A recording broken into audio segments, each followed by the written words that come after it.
The silence in the Oregon wilderness wasn't natural. For William Wynne, a man whose number years of life were etched into the deep wrinkles of his forehead and the salt and pepper strands of his military buzz cut, silence usually meant danger. William stood 6 feet tall, his broad shoulders casting a long shadow over the forest floor. His moss-green eyes, usually sharp and calculating, were now clouded with a rare cold fear. He wasn't looking for an enemy combatant today. He was looking for his soul. He was looking for Smokey. Smokey, his voice barked, a habit from his days leading teams through hostile territory. There was no bark in return, no sound of paws hitting the dirt. Smokey, a balmy kilogram cross between a German Shepherd and a Labrador, was never more than 10 feet away. He was a dog of discipline, with erect ears and a posture as upright as any soldier William had ever commanded. But as William pushed through a thicket of ferns, he saw a sight that turned his blood to ice. Smokey lay motionless near a jagged rock. His beautiful black and tan fur was matted with dirt. The dog's intelligent dark brown eyes were half closed, flickering with a pain that no animal should ever know. He was to just hurt. He had been targeted. William knelt, his powerful jaw tightening until the muscles jumped. He didn't see a pet, he saw a fallen comrade, and in that moment the retired Navy SEAL felt a familiar lethal focus click into place. Someone had broken his dog. Now, William was going to break their operation. Before we continue, please note, all stories presented on this channel are fictional and are creatively developed based on themes such as courage, loyalty, resilience, and the special bond between veterans and their dogs. If you believe in justice and the unbreakable bond between a man and his best friend, make sure to subscribe to the channel and hit the like button to help us share more stories of resilience. William Wynne lived by a code. After decades in the SEAL teams, he had retired to a quiet life, his short-boxed beard now more silver than black, his rugged sun-kissed skin a map of his service. Smokey was his anchor to the civilian world. They had met during a low point in William's transition, and the dog's upright, stoic presence had given him a reason to wake up every morning. Seeing Smokey now, breathing shallowly but still trying to wag his tail at the sight of his master, ignited a fire in William that he thought he had extinguished years ago. As he gently lifted the Bamaki Logam dog into his muscular arms, William noticed something gripped in Smokey's teeth, a piece of heavy-duty canvas, the kind used in industrial logging. This wasn't a random animal attack. Smokey had been defending something, or someone. William looked up and saw a trail of disturbed earth leading deeper into the protected zone of the forest. His square-jawed face hardened. He would get Smokey to the vet, but the moment his partner was safe, William would return. He wouldn't use a rifle. He wouldn't need a team. He would use the one thing the corrupt didn't expect, the truth and the tactical mind of a man who never loses a trail. The local veterinarian's office was quiet as William waited. His moss-green eyes never left the door to the surgery. When the doctor finally emerged, she told him Smokey would live, but the trauma was severe. He was hit with something heavy, William. This wasn't an accident. William nodded, his expression unreadable, though the crow's feet around his eyes deepened. He left the clinic and drove his truck back to the edge of the logging. William moved through the woods with the grace of a predator. His tall, muscular frame didn't snap a single twig. He followed the trail Smokey had guarded and found a hidden dugout beneath an old-growth cedar. Inside was Elias, an elderly man trembling with fear, clutching a battered leather satchel. Elias was a former surveyor for Northwood Industries, the massive logging corporation currently stripping the valley. "They saw me taking the photos," Elias whispered, his voice cracking. "Mort have the evidence of the illegal runoff, the bribery, the destruction of the protected water table. Their security came for me. Your dog, he jumped between us. He gave me time to hide." William looked at the old man, then at the satchel. The mission had changed. This was just about a dog. It was about a legacy of corruption that was poisoning the land. Smokey hadn't just been a pet. He had been a guardian of the truth. William took Elias to a safe house, a cabin known only to a few retired brothers in arms. Then he went to the Lion's Den. Northwood Industries operated out of a fortified trailer site at the edge of the forest. The foreman, a man named Sterling with a sneer that didn't match William's quiet intensity, stood by the gate. Sterling was surrounded by 3 security guards, men who liked to play soldier but lacked the soul for it. William walked up to the gate, his broad shoulders squared, his presence commanding the space. He didn't carry a weapon. He didn't need one to be intimidating. "You lost something in the woods," William said, his voice a low, gravelly rumble. He held up the piece of canvas Smokey had bitten off. Sterling laughed, stepping closer. "Old man, you re-trespassing. That dog of yours was a nuisance. Consider it a warning. This forest belongs to Northwood now. Go home before you end up like the mutt." William didn't flinch. His deep forehead wrinkles didn't move. He simply stared into Sterling's eyes with a moss-green gaze so cold it made the former's smile falter. "Mort met not here to threaten you," William said calmly. "Mort met here to tell you that you've already lost. You just don't know it yet." As William turned to walk away, he was retreating.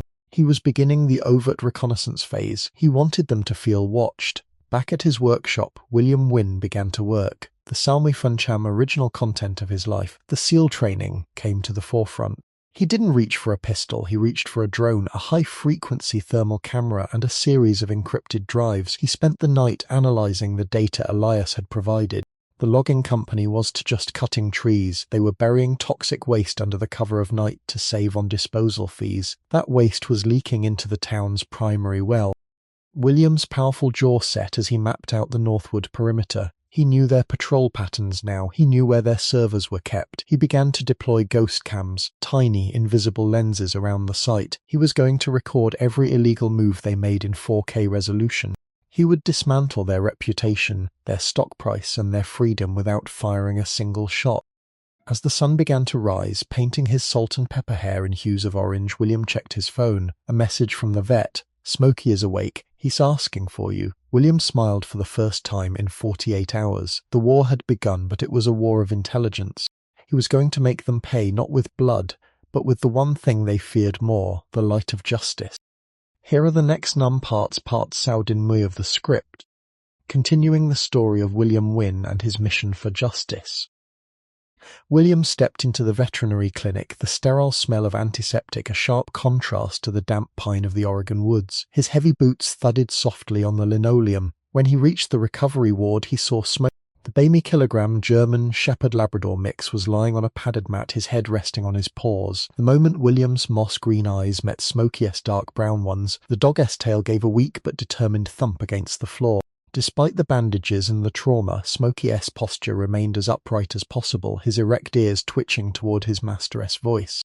William knelt beside him, his large, calloused hand gently stroking the dog's black and tan fur. "You did good, partner," William whispered, the deep gravel in his voice softening Vekepite hat genuine emotion. "You held the line." The vet watched from the doorway, amazed at the connection.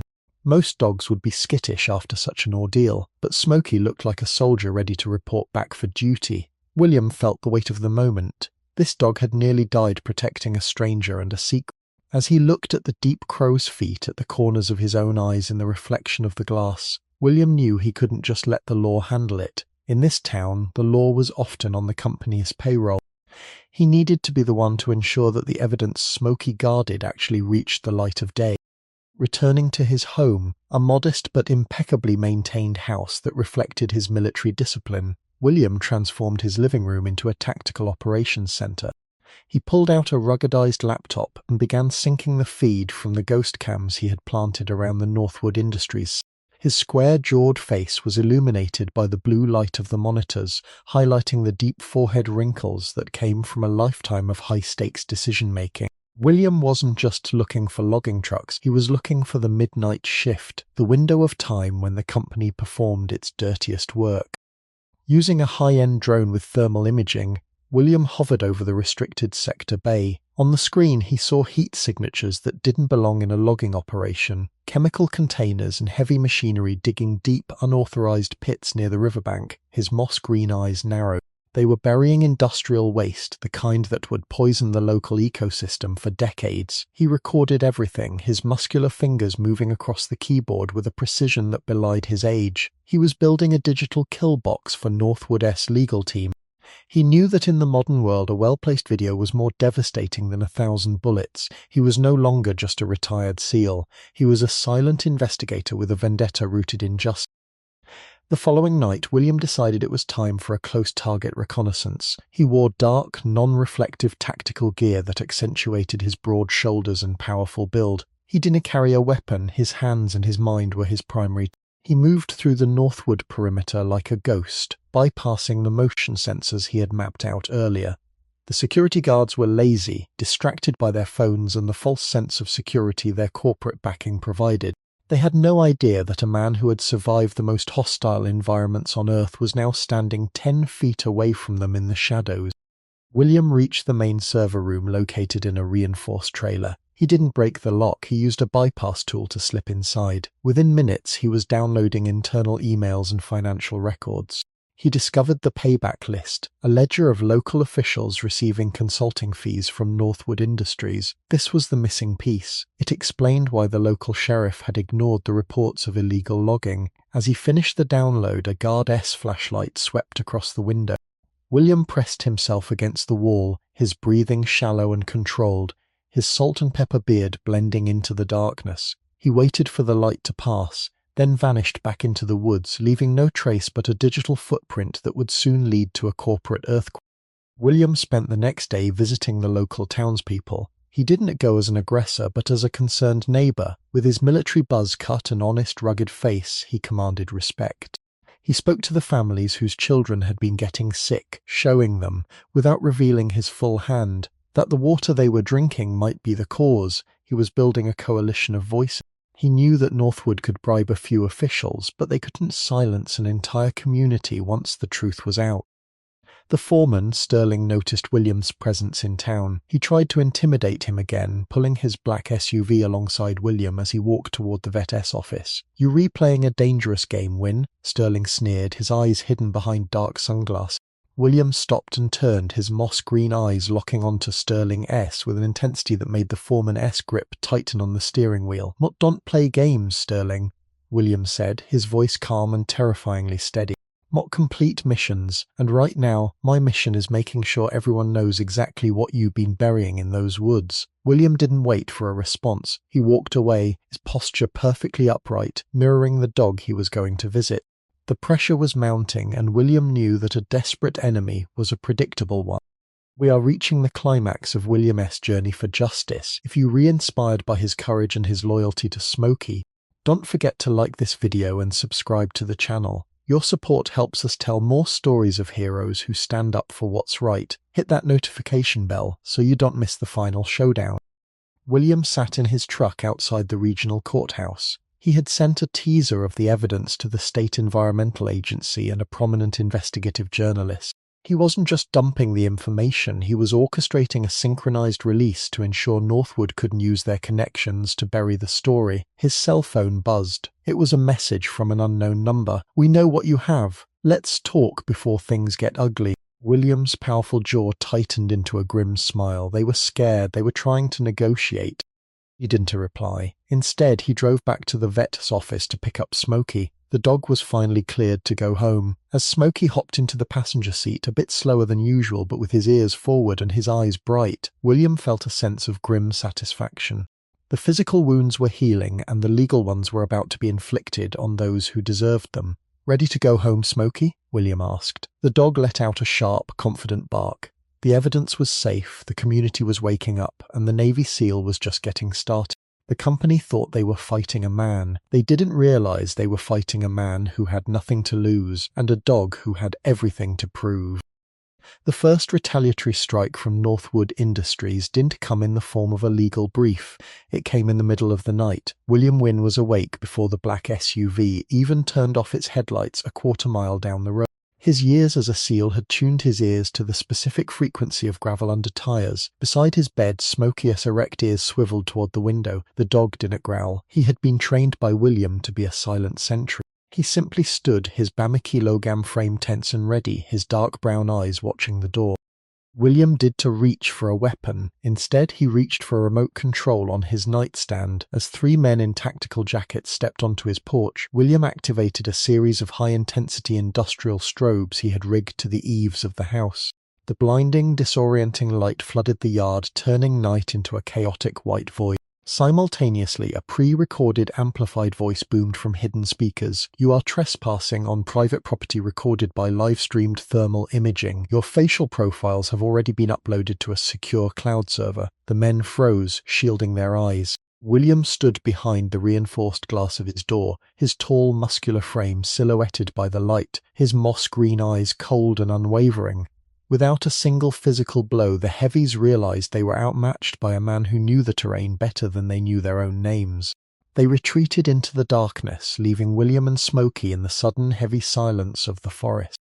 The next morning, the sun caught the silver streaks in William's short-boxed beard as he loaded Smokey into the truck. "We need the physical proof, Smokey," William said, his voice a low rumble. "Digital files can be deleted. We need something they can T-scrub." They drove back to the edge of the protected zone, where the logging was most aggressive. Smokey, though still healing, moved with a renewed sense of purpose. His German Shepherd heritage gave him a nose for chemistry, and William had spent the morning letting the dog sniff a sample of the contaminated water Elias had provided. Deep in the woods, Smokey began to circle a patch of freshly turned earth near a drainage pipe. His upright posture shifted as he began to dig, his black and tan paws moving with disciplined energy. William watched, his deep forehead wrinkles furrowed in concentration. After a few minutes, Smokey backed away and let out a short, sharp bark. William knelt and moved the topsoil. Hidden beneath a layer of mulch were several rusted industrial-grade barrels leaking a thick, oily sludge directly into the groundwater. William didn't just take photos. He used a specialized kit to take soil and liquid samples, sealing them in airtight evidence bags. Smokey sat back on his haunches, his intelligent eyes watching William's every move. They had found the smoking gun. Northwood wasn't just cutting trees. They were poisoning the future of the town, and Smokey had been the one to find the source. While William was in the woods, Northwood Industries launched their legal offensive. By the time he returned to town, a cease and desist order had been pinned to his front door, along with a multi-million-dollar defamation lawsuit. The local news was already running a story, likely paid for by Northwood, labeling William Wynne as a disgruntled veteran with a history of erratic behavior. They were trying to assassinate his character before he could assassinate their company. William sat at his kitchen table, a cup of black coffee in his hand, looking at the legal papers. A younger, less experienced man might have panicked, but William's square-jawed face remained calm. He had faced down warlords. A corporate lawyer in a three-piece suit didn't intimidate him. He looked at Smokey, who was resting his head on William's knee. "They think they can win in a courtroom they've already bought," William muttered. He picked up his phone and called a contact from his past. A woman named Sarah who specialized in forensic accounting and digital advocacy.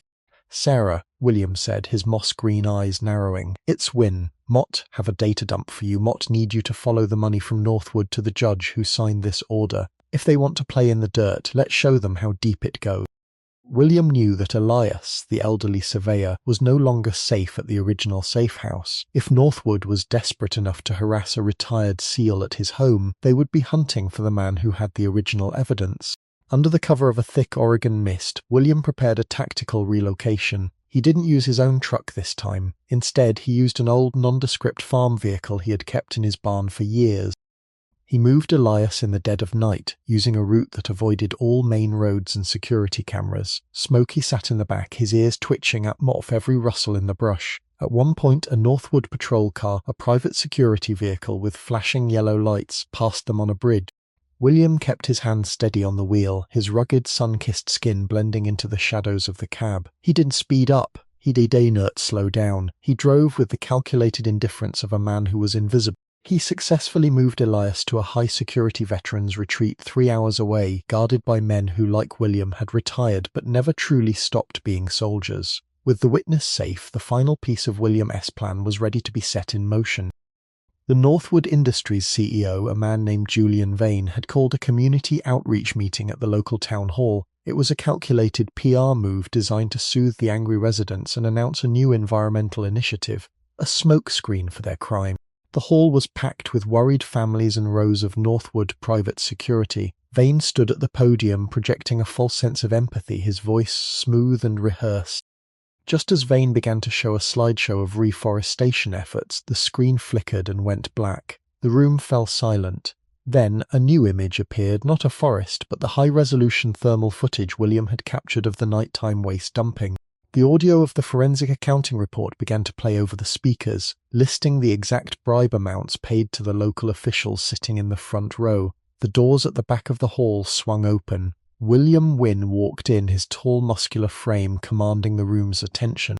Beside him, Smokey walked with a perfectly upright posture, a living testament to the company's cruelty. William didn't say a word. He simply walked to the center aisle, his moss-green eyes locked on Vane. He didn't need to speak. The truth was playing in 4K for the whole town to see. The ambush was complete. The silence in the town hall following the video reveal was heavy, broken only by the hum of the projector. Julian Vane, the CEO, stood frozen at the podium, his face drained of colour, his polished corporate mask finally shattering. William Wynne stood in the centre aisle, his muscular arms crossed over his broad chest, his moss-green eyes fixed on the local judge who had signed the injunction against him. The judge was already looking for the nearest exit. Smokey sat perfectly still at William S. heel, his intelligent dark brown eyes scanning the room, sensing the shift in the environment. The dog's upright posture and calm demeanour were a stark contrast to the panic beginning to ripple through the Northwood security team. "This is a fabrication," Vane finally sputtered, his voice cracking. But it was too late. The townspeople, who had been quiet out of fear for months, began to find their voices. A murmur rose into a roar of indignation. William didn't join the shouting. He simply pulled a small encrypted tablet from his jacket and pressed a button. Suddenly, every cell phone in the room buzzed simultaneously. He had broadcast a secure link to the full data dump, the bribery ledgers, the chemical analysis, and the locations of the buried waste, to every resident in attendance. He wasn't just showing them the truth, he was giving them the weapons to fight back. As the crowd surged forward to demand answers, William signalled Smokey. They slipped out the side door as quietly as they had entered, leaving the fire he had started to burn through the corporate structure.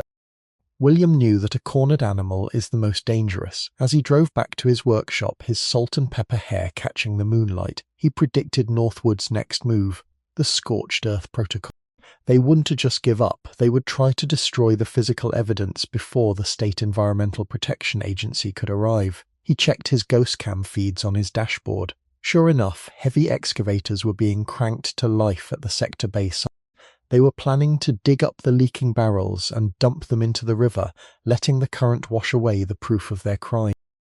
"They re-moving fast," Smokey, William said, his powerful jaw tightening. He didn't head for the police station. He knew the local deputies were still compromised. Instead, he drove to the edge of the forest and pulled out a tactical equipment. He didn't take weapons, he took industrial-grade GPS trackers, more sensors, and a high-powered signal jammer. His goal was to freeze them in place.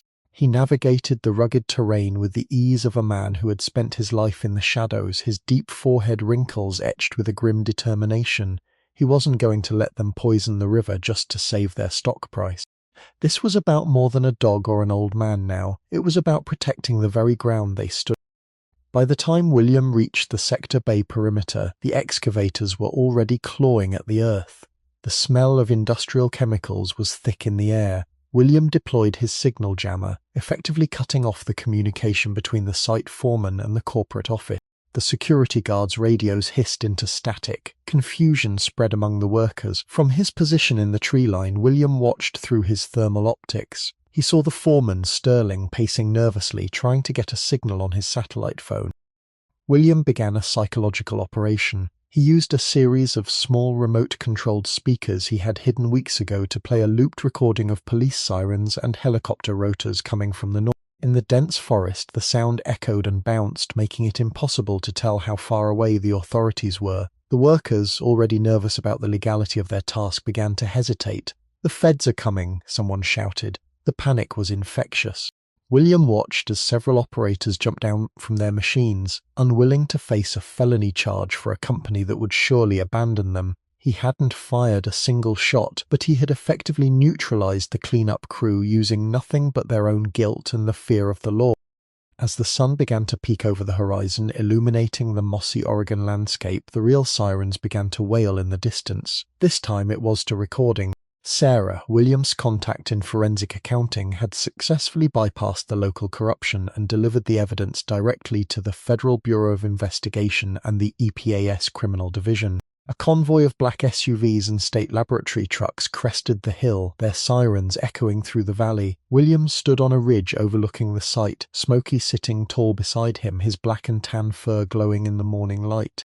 William watched as federal agents in windbreakers began to secure the perimeter. They weren't there to talk, they were there to seize assets. He saw Julian Vane being led away in handcuffs from his home in the distance, his expensive suit looking out of place against the backdrop of the rugged forest. The system was finally working, not because it was perfect, but because a man with the right skills had forced it to. William felt a slight tension release in his broad shoulders. He looked down at Smokey, whose ears were perked, watching the activity below with a calm, discerning gaze. "Mission accomplished, partner," William whispered. But as he saw a black SUV separate from the convoy and head toward his position, he knew his involvement was quite over yet. The black SUV pulled up to the ridge, and a woman in a professional suit stepped out. Special Agent Miller had been chasing Northwood for years, but she had never been able to get past their wall of lawyers. She looked at William, taking in his rugged, sun-kissed skin, his square-jawed face, and the moss-green eyes that had seen more than most could imagine. She didn't ask how he got the footage or how he managed to jam the corporate communications. She knew a professional when she saw one. "You left quite a trail for us, Mr. Wynne," Miller said, leaning against her vehicle. William didn't smile. He simply nodded, his military buzz cut sharp against the sky. "The evidence is in the soil and the servers. The rest is up to you," he replied, his voice steady and low. Smokey stood up and walked toward the agent, sniffing her hand before returning to William's side. "Your dog? He's the one who started all this, isn't he?" Miller asked, looking at Smokey's upright posture. William placed a hand on the dog's head. "He's the one who finished it," William corrected. The agent handed him a card. "We might have more questions, but for now, Mott suggests you take that dog home. He's earned a rest." William watched the agent drive back down into the valley. He had won the battle, but as he looked out over the vast Oregon wilderness, he knew that justice was a constant watch, one that he and Smokey were more than ready to keep. The arrest of Julian Vane was a victory, but William Wynne knew that corporate hydras often had more than one head. While the FBI focused on the main office, William's tactical intuition told him there was a plan B sitting in his dim workshop. His moss-green eyes scanned the financial architecture Sarah had uncovered. There was a subsidiary, a private security firm called Shadow Guard, that didn't appear in the main Northwood filings. This was their black box, the place where the real orders for the assault on Smokey and the intimidation of Elias had originated. William stood, his tall frame casting a long, determined shadow. He adjusted his salt and pepper hair, his military buzz cut still sharp and disciplined. "They were going to burn the paper trail, Smokey," he said. The dog stood up immediately, his Bami kilogram frame alert, his black and tan fur shimmering under the workshop lights. William knew that digital evidence could be wiped, but a company like Northwood kept a physical master ledger for their off-the-books operations to avoid a digital footprint. His moss-green eyes locked onto a map coordinates for a remote hunting lodge owned by Shadow Guard. It was a logging site. It was a sanctuary for secrets. William grabbed his gear, not for a fight, but for a high-stakes retrieval. The mission was over until the roots of the corruption were pulled from the earth. The hunting lodge was a fortress of cedar and stone, nestled deep in a valley where the fog never seemed to lift. William approached from the high ground, using the terrain to mask his muscular build. He moved with the calculated patience of a seal, his square-jawed face a mask of focus. Beside him, Smokey was a shadow among shadows. The dog's erect ears caught the sound of a generator hum long before William did. William used a pair of high-powered binoculars to scout the two guards patrolling the perimeter. They were Shadow Guard ex-mercenaries who were paid to be violent, not necessarily smart. William didn't need to engage them. He used a small pressurized canister to launch a line over a second-story balcony. He ascended with a silent, rhythmic strength that defied his numbing years, his broad shoulders working in perfect harmony. Smokey waited below, acting as the rear guard. If anyone approached the base of the lodge, Smokey would give a low, vibrational growl, a signal only William would hear via his earpiece. This was the pinnacle of their partnership, a man and a dog working as a singular tactical unit. William slipped through a cracked window into a room filled with filing cabinets. The air smelled of old paper and expensive tobacco. He was looking for money. He was looking for the names of the people who thought they could break a dog and get away with it. Inside the office, William found the master ledger. It was a heavy, leather-bound book that detailed every sanitization job Shadow Guard had performed for Northwood. As he tucked the book into his waterproof pack, the door creaked open. Standing there was the architect, a man named Miller, the head of Shadow Guard security. Miller was younger, arrogant, and held a heavy flashlight like a weapon. "You a long way from home, SEAL," Miller sneered, his voice echoing in the small room. William stood his ground, his sun-kissed skin appearing rugged and weathered in the beam of the flashlight. William didn't move toward him. He didn't have to. "You re the one who ordered the hit on the old man, and you re the one who told your men to handle my dog," William said, his voice a low, terrifying rumble that carried the weight of decades of service. Miller stepped forward, but William simply pointed to the window. "Look at the thermal signature on your phone, Miller. My dog is outside. He's already alerted the federal team Mott left at the trailhead. They were 5 minutes out." It was a bluff, but William delivered it with such moss-green-eyed sincerity that Miller hesitated. That moment of doubt was all William needed. He didn't strike, he simply walked past the man, his presence so commanding that Miller found himself stepping aside. William Wynne did need to win a fight he had already won with psychology. With the ledger in hand, William met Smokey at Mott Faith, the rally point. They moved quickly, disappearing into the Oregon mist before the Shadow Guard reinforcements could arrive. Their next stop was the secret location where Elias was hiding. The old man was the key to the entire legal case. Without his testimony, the ledger was just paper. As they arrived at the Stafe House, a fortified cabin owned by a retired ranger, William saw the toll the stress had taken on Elias. The old man's hands were shaking as he drank a cup of tea. Smokey walked over to Elias and placed his heavy, intelligent head on the man's knee. It was a simple gesture of empathy that only a dog could provide. William watched, the deep crow's feet around his eyes softening. "We have it all now, Elias," William said, his square-jawed face showing a rare, tired smile. "The money, the names, and the proof of the toxic dumping. You re-going to tell your story to a grand jury, and then you re-going to live the rest of your life in peace." He looked at the balmy Kilo-Gam dog, who was now leaning against the old man, providing the physical comfort that William, the quiet professional, struggled to express. They were no longer just a soldier and his dog. They were the guardians of a community's future. 3 days later, the news cycle was dominated by one story, the fall of Northwood. The master ledger had provided enough evidence to indict not only Julian Vane but 12 other high-ranking executives and 3 corrupt state officials. The toxic dump sites were being excavated by federal teams, and the water filtration project for the town was being funded by the seized assets of the corporation. William Wynne watched the news from his porch, his muscular frame relaxed for the first time in weeks. His short boxed beard caught the light of the setting sun, the silver streaks looking like badges of honor. Smokey sat beside him, his posture as upright and proud as ever. The dog had become a local legend. The town had even started a petition to name the new forest preserve Smokey S. Woods. William didn't care about the fame or the gratitude. He cared about the fact that Smokey was healthy, Elias was safe, and the silence of the woods was once again natural. He reached down and scratched Smokey behind his erect ears. "They thought we were just an old man and a dog, Smokey," William whispered. Smokey let out a soft, contented sigh, his dark brown eyes reflecting the peace of the valley. The Navy SEAL had found his dog, he had made them pay, and in doing so he had found his way back to a world worth protecting. The dust from the federal raids had finally settled, replaced by the rhythmic sound of environmental restoration teams. William Wynne stood on the edge of the valley, his tall, muscular frame a steady presence against the horizon. His moss-green eyes, once filled with the cold fire of a hunter, now watched with a quiet satisfaction as clean water began to flow back into the community's reservoirs. The black and tan fur of Smokey caught the morning light as the dog stood beside him, his posture as upright and disciplined as ever. The Bamey kilogram Shepherd-Labrador mix was no longer just a survivor, he was a symbol of the town's rebirth.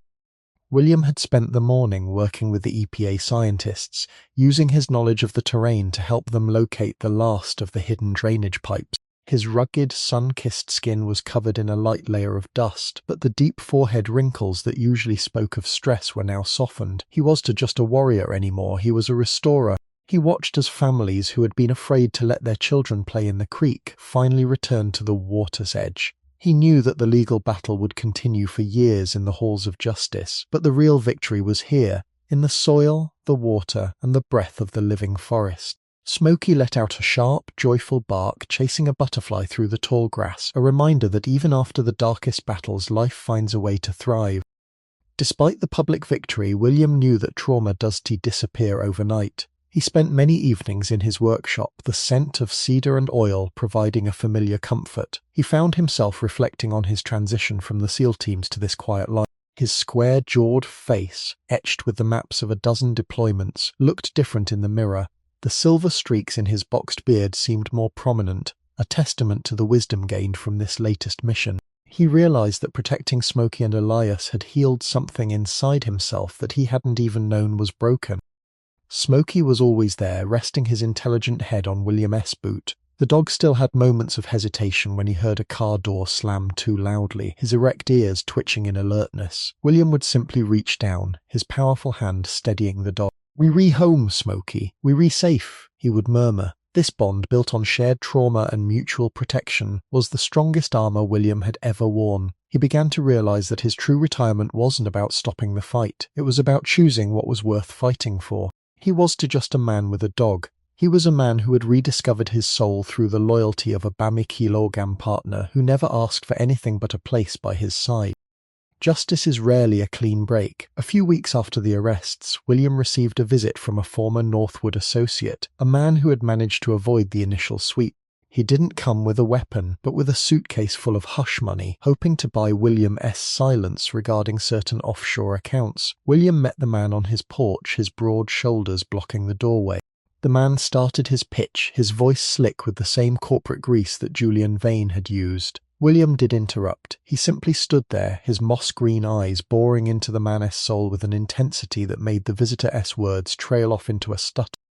"You in the wrong place," William said, his voice a low, gravelly vibration. Smokey stepped out from behind William, his dark brown eyes fixed on the man, his upright posture radiating a quiet threat. William didn't need to raise his voice or show a weapon.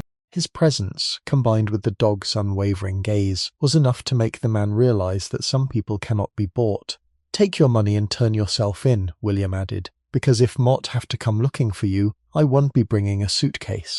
The man fled, his tires screeching as he left the property. William watched him go, then turned to Smokey. "Some people never learn, partner, but they will." It was the final closure William needed to know that the corruption was truly being purged. The day of the official ceremony arrived. The town had gathered at the entrance of the new forest preserve. Elias, looking healthier than he had in years, stood at the podium. "We are here today to dedicate this land to a guardian," Elias said, his voice clear and strong. "A guardian who didn't use words but actions. A guardian who taught us that loyalty is the greatest force on earth." He unveiled a wooden sign, beautifully carved, Smoky S. Woods, a sanctuary for the brave. The crowd erupted in applause, but William stayed at the back, preferring the shadows to the spotlight. Smokey, however, seemed to understand. He walked up to the sign, his black and tan fur groomed and shiny, his erect ears forward. He sat beneath the sign with a posture so perfectly upright it looked like a statue. The children of the town flocked to him, and the dog, who had once been a fierce defender of the truth, became a gentle friend to those he had saved.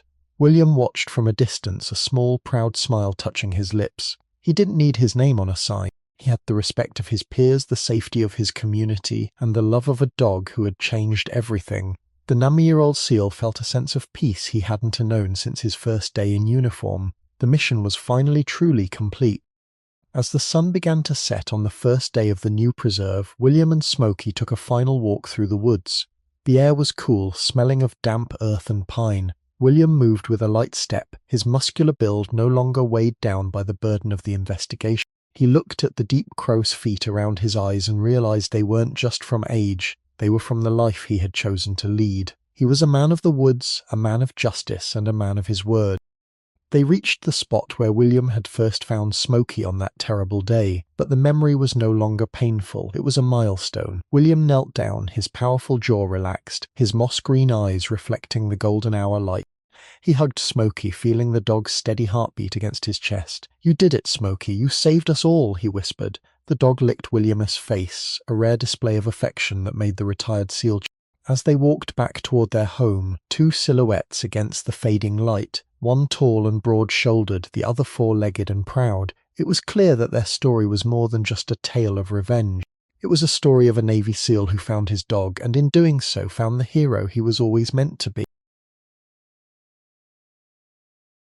The Channel The Dog and the Veteran is a storytelling platform created for entertainment, inspiration, education, and the promotion of positive emotional values. All stories presented on this channel are fictional and are creatively developed based on themes such as courage, loyalty, resilience, and the special bond between veterans and their dogs. The content does not represent real individuals, actual events, or documented cases. Any resemblance to real people, animals, or events is purely coincidental.